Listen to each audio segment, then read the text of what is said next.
Day off na naman nga na may diet na pahingalo. Pero bago iyan, saro na naman na pang malakasang intro. Hello, it's me Kulas, ang iyong full-time reporter / Black Up affiliate at tagabantay sa boarding house ni Tita. Pagkamata ko pa sa nangani, ba natulos kita, tadakulon nga na kita naisip na gibon ngunya na Domingo. Una ko na ngang inintindi ang paghiwalayin ng puti sa dikolor. Sa madaling sabi, kailangan nating maglaba ngayong araw. Pagbaba ko nga init kong nahiling ining mados toneladas na digding mga basura. Ambog naman an. Hindi nga rin ako makaka-focus sa paglaba kung alam kong maraming pa akong basura na kailangan munang linisin.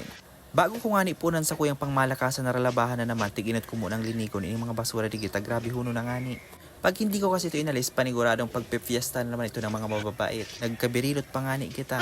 Habang nga nakababad pa sa labahan ko, naisipan ko na kaipang kung unang hiludan ining sa muyang lababo. Tagaro grabe na kainang agil-eli. Pati nga na iyan sa gripo, biglaan ko naman kaining Zondrox. Shoutout sa iyo Zondrox, baka naman pwede mo akong padalhan dito ng sandamakmak na Zondrox. Yan ikang lawas ko day pada siya pagal, kaya uni kaipang ko pala ining asikasun. Huni po pala na ako sa erarom.